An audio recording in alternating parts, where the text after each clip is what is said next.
What's up, you guys? Today, I thought I'd read from the book Destruction of the West Indies, or Destruction of the Indies, an abbreviated history. So I guess this was a compilation of Bartolomé de las Casas writings. Now, it says that he was a white clergy, a white writer, a white priest, a Spanish priest, but we know that they like to hide identities. We don't really know that. But he was an advocate, and he wrote many accounts of the destruction of the West Indies since Columbus got there, of many of the awful slaughters and deeds that they committed there in their early days and going on into the later days, centuries later, as he states in this book, of the destruction of Nicaragua, Guatemala, Cuba, what's now known as Cuba, what are now known as all these places in the West Indies. And of course, it went into New Spain, went into Mexico, went into Florida, it went onto the mainland. It went all the way up to what they said is Canada, Upper Canada, and all the way down to the Strait of Magellan, which is the area between South America and Antarctica.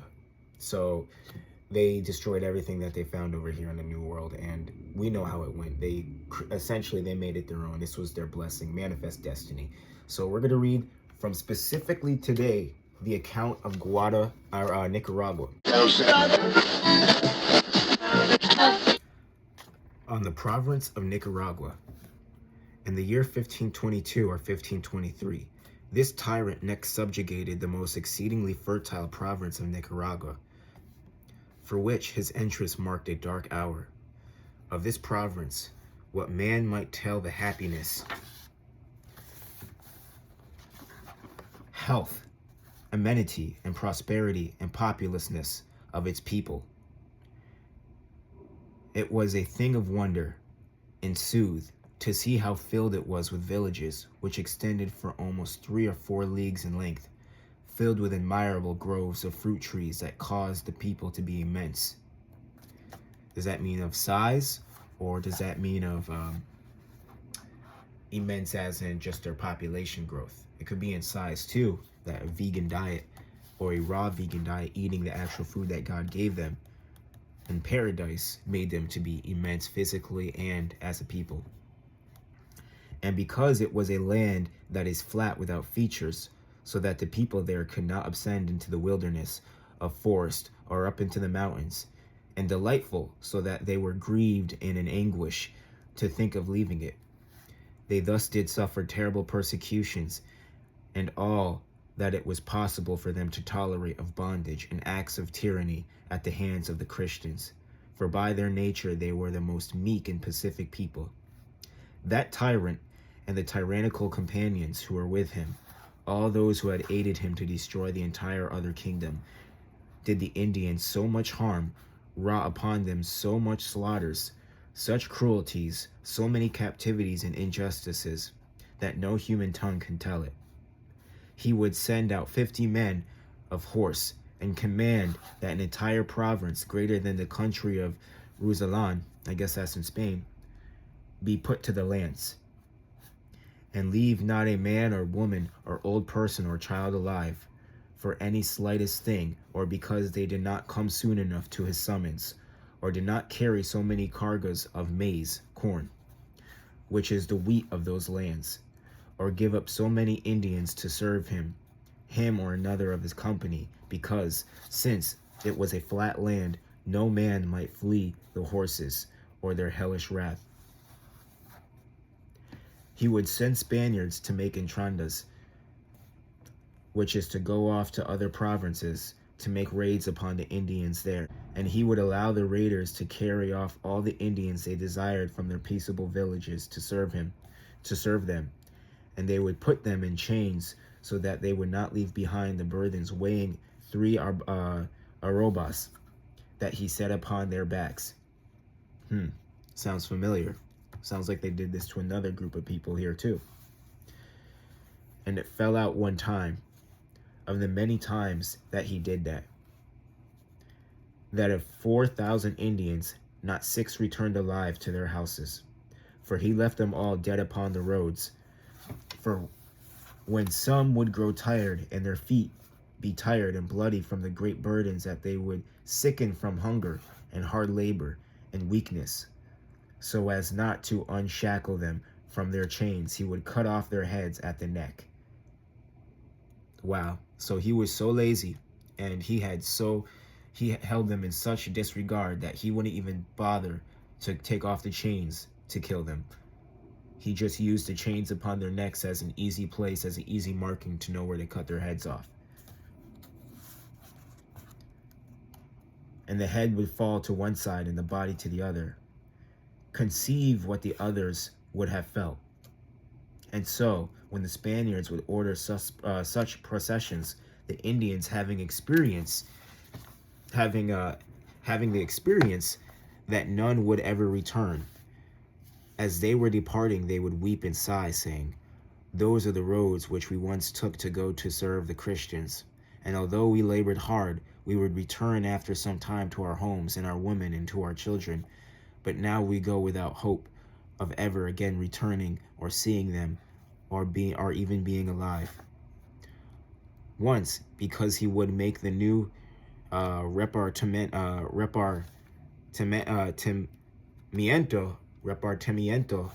Sorry, I don't know why I'm mispronouncing these. I actually speak really good Spanish because I work with Spanish people, and they compliment me how good my Spanish is all the time.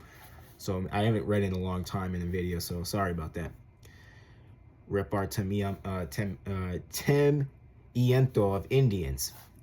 For so it came into his mind, and he would not be denied. And they would even say that it was to rid himself of the Indians of his that he did not like, and give them those that he desired to. He was the cause that the Indians did not plant a crop that year, and since there was no food for the Christians, they took from the Indians all the maize they had put by to nourish themselves and their children. So he took so many Indians and he killed so many natives that they weren't even able to plant crops for themselves, let alone the Spaniards that year. So he just took what they had. And in this wise, above 20 or 30,000 souls did die. And there were women who slew their own children to eat them, so great was their hunger. Since the villages that they had were all, and each one a most gracious garden, so they essentially had a community garden in all their villages. The Christians took up residence within them, each one in the village that they had been, his repartimiento, or as they call it, his encomienda, and tilled the land in them, maintaining themselves upon the poor, and merged victuals of the Indians. And so they took for themselves the Indian lands that they had, and that they had inherited, and which nourished them. And the Spaniards had all the Indians, lords, old persons, women, and children within their own houses, and they would have them serve them night and day, without respite or rest. And even the children, as soon as they could walk, were occupied in doing all they could, or even more. And so they had consumed them, and still this day consume the few who still remain. Interesting, the few who still remain, without allowing them to have their own houses or any possessions, in which treatment they exceeded all the injustices of this kind that are done even in Hispaniola. That's the island of Haiti and Dominican Republic.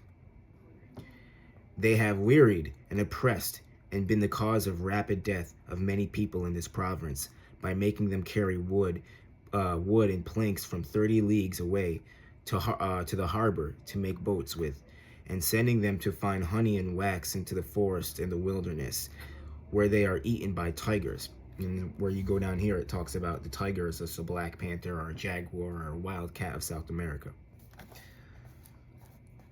And they have heavily and grievously weighed down, and still do weigh down in this wise today, pregnant and suckling women like beasts of burden.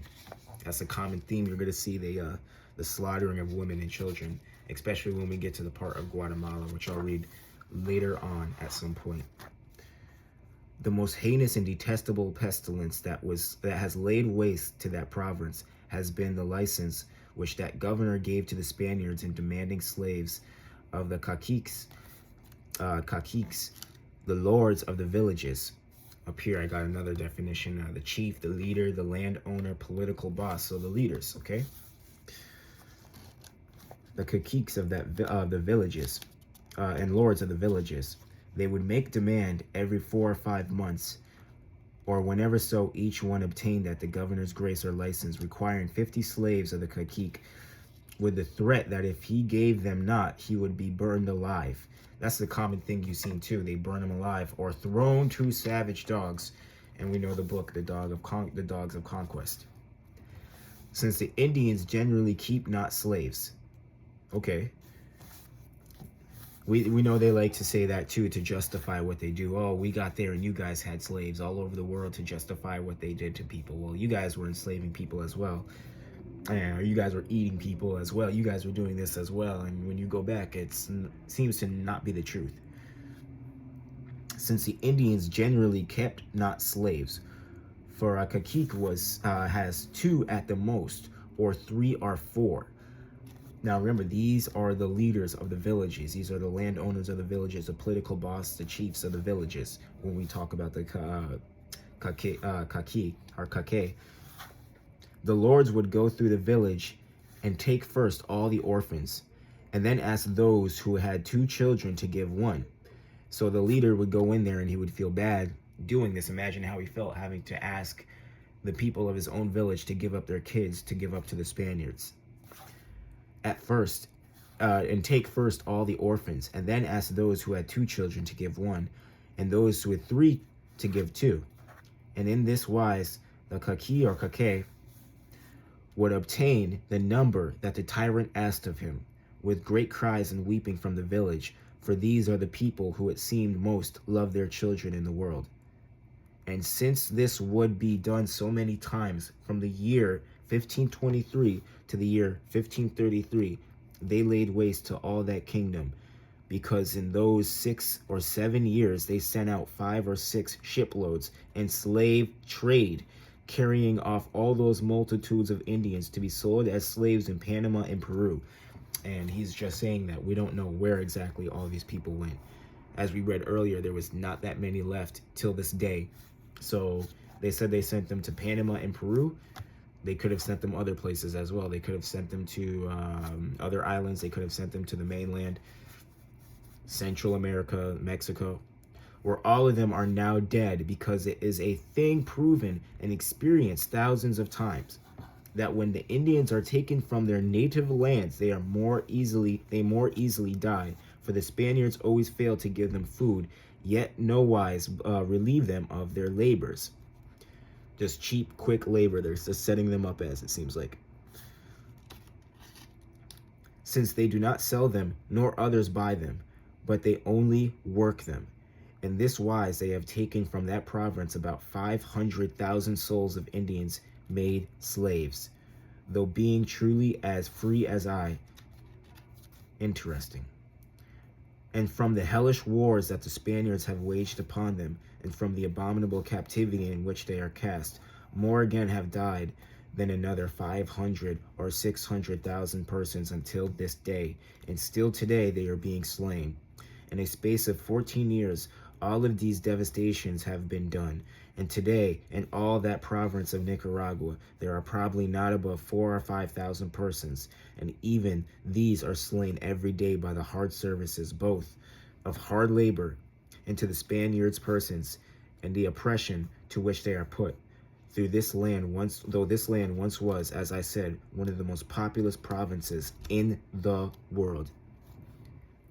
So we know these fit the curses, and we know why they destroyed a lot of these people and how they destroyed a lot of these people.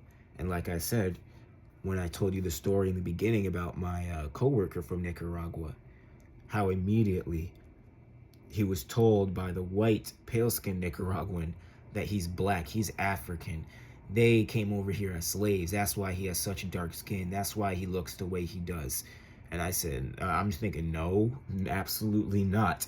We know what Africans look like. We know what North Black Americans look like. We know certain phenotypes now, and you can't tell us otherwise. There's no way that this dude is not indigenous to either Nicaragua are one of those countries down there, and you guys are just saying that he's a slave from Africa, while you're saying you're more pure-blooded Nicaraguan than he was. And it's funny, the pale-skinned Nicaraguans, the two ones that work there, they swear up and down that these two dark-skinned Nicaraguans that have no Afrocentric features really besides heavily melanated skin, they don't have necessarily woolly hair, they have curly hair.